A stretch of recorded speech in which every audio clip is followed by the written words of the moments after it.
back, and we have our guest. I think I have a stand. I can bring it out to you. Okay. We have our guest, Mr. Travon Tillman.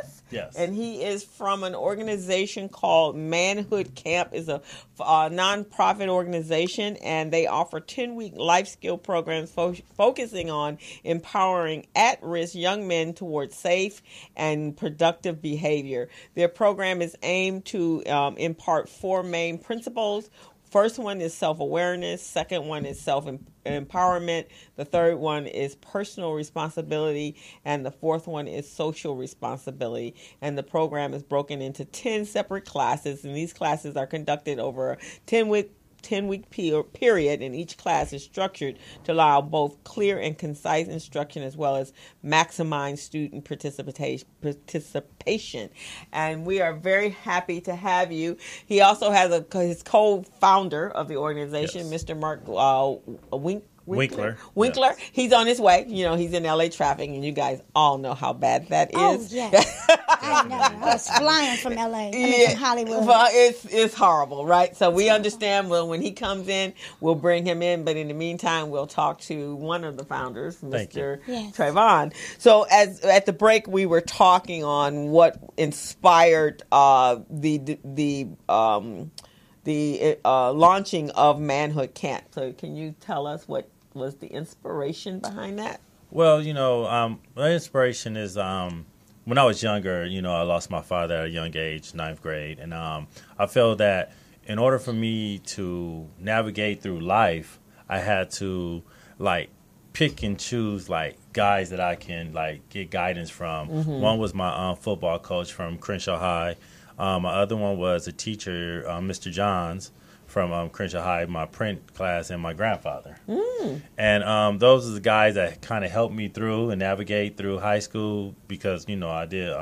And my mom actually put me in football in regards to, due to the fact that I did lost my father. Okay. And it helped me out. I took all my frustration out on the field and things like that. And a lot of people thought because my father was gone that I would be the one to kind of mess up, but in reality, it motivated me.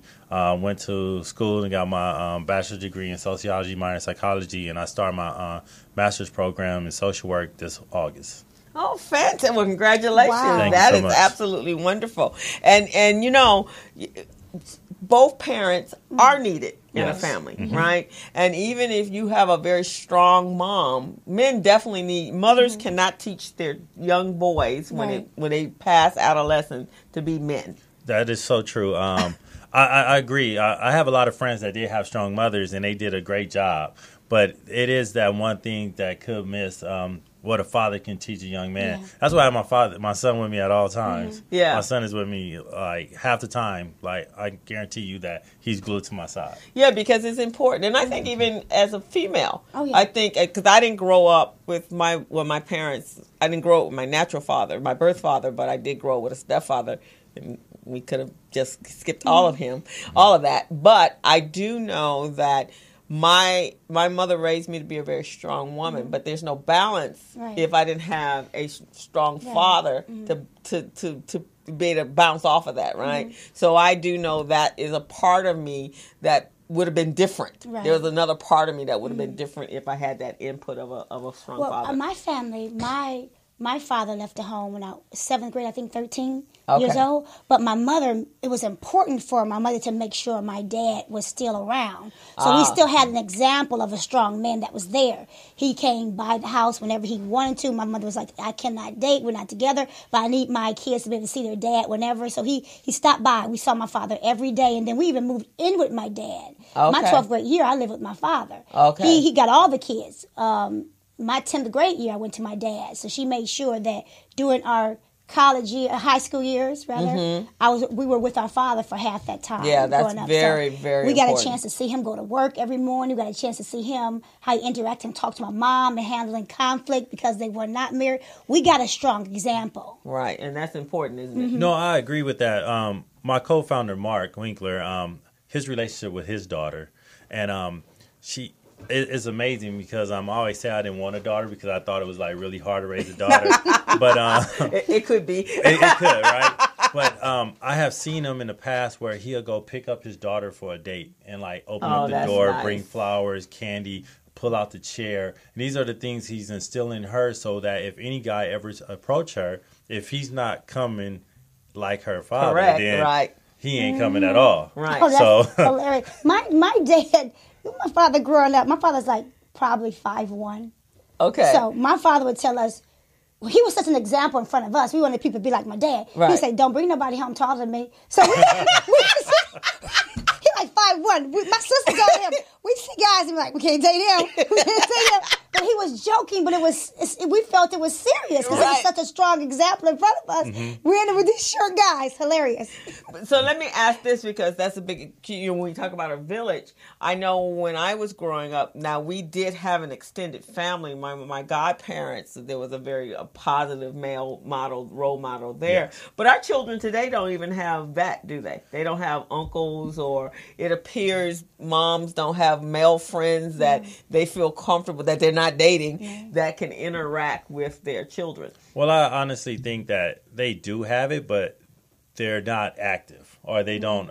A lot of family don't want to bring other people in because they don't want them to know what's really going on, or they want to put up this facade as like, we got it, everything's good. Yeah, but in reality, that there's a lot of guidance that is needed. I think even when I was dating, it was more of me trying to make sure that, any person I introduced to my son is worthy of being around my son. Oh, yeah. So my whole thing is I check them out way ahead of time, and it's probably a year before they even introduce and which is the way it's supposed to be, that it shouldn't be. I have some really close male friends that their children were in my ski program, and these are they're amazing dads. Mm-hmm. I mean, just absolutely. In some cases, the dad was more had a more positive relationship with the kids than their mothers did, and I just really, it's really wonderful when you see a father interacting with his child and nurturing his child to become this very successful man and a balanced young man. That's true. So, what are some of what are they learning in your classes? Well, we try to instill in them that first of all, we feel like each one teach one. If we don't give back to our community, then who else is, right? Mm-hmm. So all my community service come back from my fraternity. I'm a member of Kappa Alpha Fraternity Incorporated, and I feel they instilled in me the giving back. Okay, and which is very important. With me giving back and me saying, man, what is it that I need to do in order to help these kids? And so what I did was I wanted to make sure that we could instill in them life skills. So I sum it up as we teach young men that don't have father figures in life what a father would teach young men growing up. Mm-hmm. So we think that each male needs to learn how to cook at least 5 meals.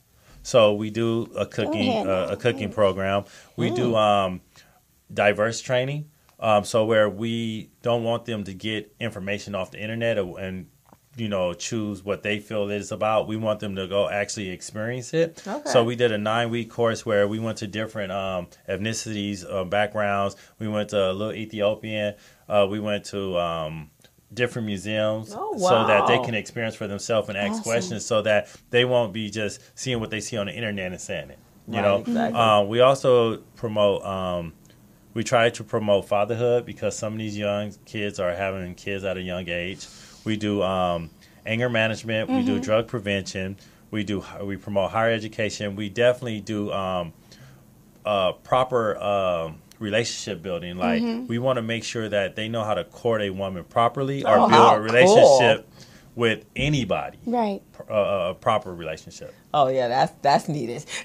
So you have an 8-week course of different things that you're offering. Well, see, because what of anger management? Do you feel like a lot of kids are angry when they come to you? I think a lot of kids are angry because they don't know how to express what they need to get out, and they hold a lot of things in. Especially our young African American children. Because when my father passed, I think it was 6 months later before I even expressed my father. Me getting frustrated and mad. Right. I was going out. I was doing things I shouldn't have been doing. Coming in at 3:00 in the morning, fighting my sister's boyfriend, fighting whoever wanted to mess with me, and it was I just didn't express it. And then one day, I had this thing where I had to be home. That was your way of expressing it, right? Well, because you didn't really deal with it initially. Yeah, well, it was acting out the wrong way of expressing it. But that's how you were expressing it at the time. Exactly. And then one day, we had this I guess schedule would be home before the street lights. And I ran all the way home, and I ran in the house like, oh, Dad, I'm here before the street lights. And everybody looked at me, and that's when I broke down. Oh, wow. And that's when I cried, and it really hit me. Yeah. And I was able to get it out, and then that's when my mom introduced me to all these different, like, you're going to play football, you're going here, you're going there. Right. Because interesting enough, young kids growing up, young men growing up, think it's not a good example for them to cry. It's not okay for them to express themselves like that. So they end up acting out and doing the things you were doing growing up. That's true. And I struggle with my son actually right now. Sometimes he want to hug, and I'll be like, man, guys don't hug that much. But then I had to sit back and reflect and be like, hold up, this is my son. I want him to be able to feel that. If you want to come give me a hug, you come give me a hug. Right. I don't want to put a time limit on that because sooner or later he's going to stop on his own. Yeah. So now I'll be like, you want a hug, kiss? Come on, get it. Then you allow him to express himself. Exactly. Right. To hold that in. Yeah. And he doesn't see that there's a limitation, because when he does get with a woman when he grows up, he has to feel that it's got to be real, right? Yes. It's got to be genuine, and that if he feels like hugging her, he won't feel awkward, and then she don't feel that it's genuine. And the same way. So I think that's very important, is teaching our children how to be affectionate with one another. Exactly. Yeah, it doesn't, we kind of get caught up in that. But in other cultures, in other countries, they don't seem to have that problem as much as we do. Yeah. They I mean, you're right, because, like, I done seen man-to-man kiss on the lip, but that's just their culture. Right, exactly. And I was like, all right, well, maybe I can. Well, when he was younger, I was doing that, and I mean, to this day, every once in a while, I do it. I used to actually wait till he went to sleep and not hug and kiss him, and he didn't even know I was doing it. But I was just like, oh, I'm getting all my love I can. Right. But now I'm like, there's no limits. Right. Yeah, and it never really should be. And I think that's just some social thing that we implement ourselves. We're running our kids with that. I have a friend, it's a little girl. She probably just started learning how to walk, and he's military. So she falls, and she wants to cry. He goes up to her, you better not cry. You better not cry. So I'm looking at this. She's trying to suck it in. Stand up. She's like, trying to stand up and suck it in. And I'm like, will you let that baby cry? Yeah, and she's standing there. He's military. She's standing there like, I said, he's ruining this little girl. She's going to be a mess for any man. Well, because it cuts off. It teaches you to cut off that part of it and suppress it back in. And she's going to be hard to date. She's going to be hard to deal with. Yeah. She's going to be motionless when these guys. Yeah. I said, oh, God, I feel sorry for these men she going to meet. Yeah. Yeah, they're not going to have a chance. Yeah. And so he needs, she needs the reverse. I know, right? The womanhood camp. We actually, we really want to do that as well. Okay. We have one of our board members, Thea, and she's a licensed clinician, and like we really want, once we get this up and going to the point where we can, like, I really want to, like, quit my job and focus just on this right now. Exactly. I do it on the weekend and when I can, but we want to be able to have that component as well, because we also we was trained to have that CSEC. And we were able to go speak at Audubon in regards to CSEC, and we there's been so many clients I had that I used to go out and look for them because they were caught up in that lifestyle. So we promote that on our website, because we feel that as many fathers, the girls do too. Right. Yeah, the girls. But you have that teaching component of the parents. Yeah. That's awesome, because most parents don't feel like they need to be taught. No, they really, really don't. I referred over to Mark, and I don't know if he and a friend of mine, his name is Greg Winston, and Greg has a book that he just wrote called Barbed Wire Souls. Okay. And it's about teaching our children how to respond and how to interact with certain situations that could be dangerous and that could elevate to a dangerous place, right? And especially with us losing our young men and black children, period. Yeah. But in his book, he tells it's through storytelling. So Greg had actually was raised in Philadelphia and was a very violent part of town, and he saw someone killed when he was like 7 or 8 years old. Wow. And his mother sent him to Arkansas where his grandfather lived, and so his grandfather was the groomer, like what you guys are doing, and he talks about in his book there was a situation. His grandfather actually owned many acres and several horses in this farm, a very well producing and successful farm. And so one day he said he and his grandfather were on a horse and they were riding, and these white people came up and they were saying, Mr. The horse's name was Walter, his grandfather. They were asking him whose horse was that, and he goes, "Oh, this is Mr. So and So's horse. We just taking it out to exercises where." And he changed his whole vernacular. He became much more subservient, right? And so Greg is sitting there going, "What are you doing?" Right. But then after it was over, and so they left him alone when they realized it wasn't his horses, or they thought it wasn't his horses, and they just rode on away. So after he said, "Why didn't you tell him that it was your horse?" He goes, "They don't need to know that. I know who horses belong, but I had to remember that I had one job here, and that job was to protect you." Wow. That I did not put you in harm's way because my ego got in the way of telling them, this is my horse, and being defiant to them, and then escalating a situation up here, and then I would have lost you. He said, so that wasn't what I was doing. So he was like, why you sounded like that? And, because it's sounding, you're like, no, it was all to protect you. I had a recent incident the other day. Me and my son was coming home, and we got put over by the police. And, I let him know that, look, I don't understand why you put me over. I understand that I have a car with rims on, but he was saying that my license plate light was out. And to me, I was just feeling like they just wanted to pull us over, and my son started to cry, and I was just like, it's all right. It's okay. And I was like, see, all this stuff that's going on, you pulling us over for no reason. You got my son over here crying. That's not cool. And then as soon as they heard that, they was like, here you go, sir. You can take yourself and go.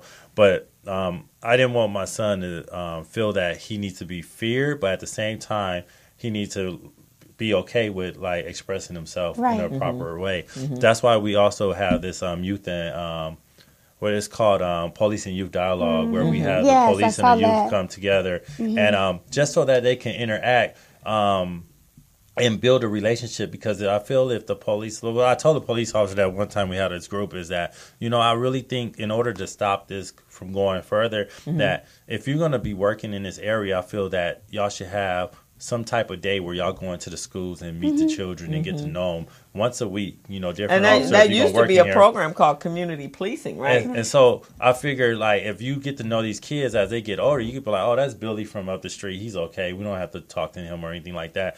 To me, it'll help the future, but it's not helping right now. But trying to have these police and youth dialogues are, I think, an important factor so that the kids and the police can interact without having and I think that's very important. It's very important. What you said earlier, I think you said it, to protect that, to my goal. One job here was to protect you. And I think that when we get stopped or any situation we're in, I was coaching a girlfriend of mine, and she was having some problems with her husband, and instead she went off, right? He said something that sparked her, she went off. And I told her, you got to remember the result you want out of the conversation. Right. Regardless of what they say, you got to remember the outcome that you want. Right. So when I'm getting stopped, my thing is I want to make it home.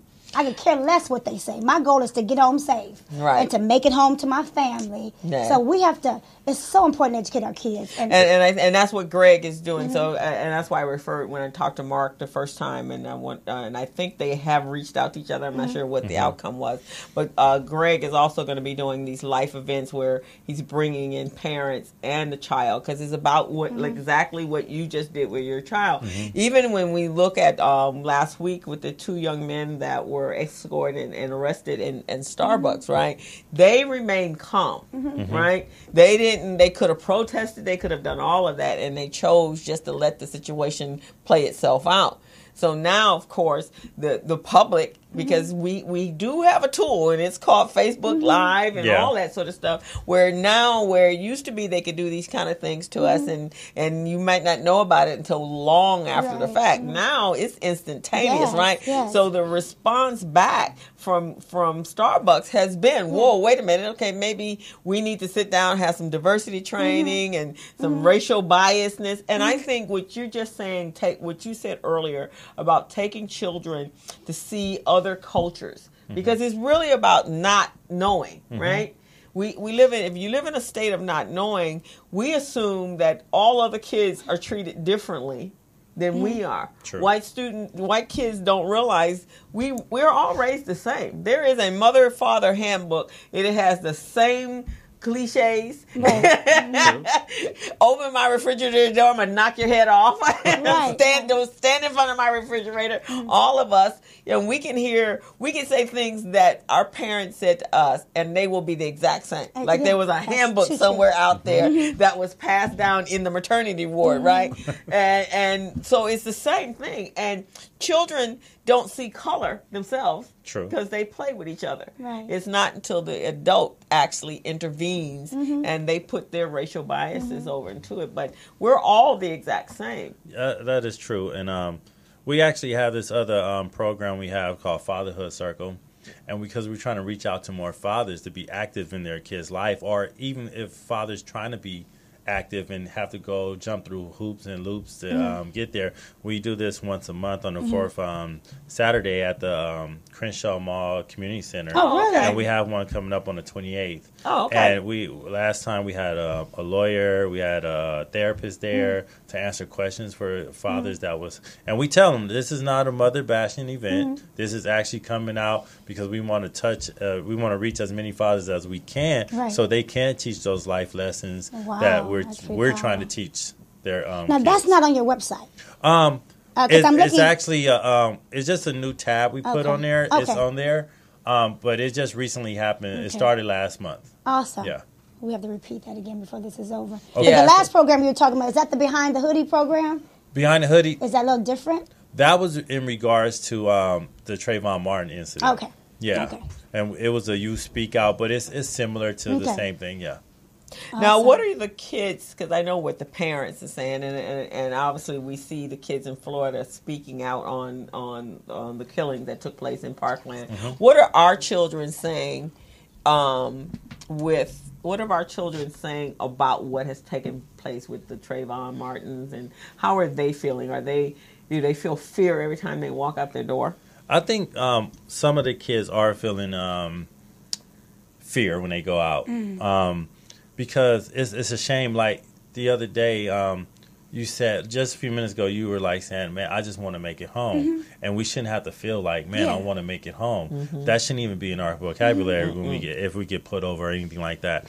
So we was talking to the kids not too long ago, about 6 months ago, and we was telling them like, how would you want to like promote that, And they came up with this idea of a shirt saying "Youth Life Matters." And that's powerful. We got a design made, and they put names of kids.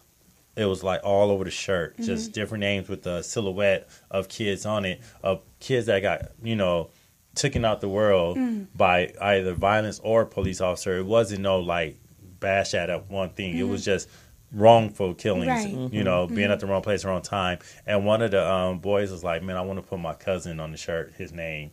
So it really was a thing for him. And they went out there promoting it. And Crenshaw Mall told us we could set up, and they were doing a little entrepreneur business where they were selling their shirts and things like that. But I guess they do fear because they wouldn't have came up with that if they didn't. Yeah, it's kind of interesting. What I teach an entrepreneur camp every summer.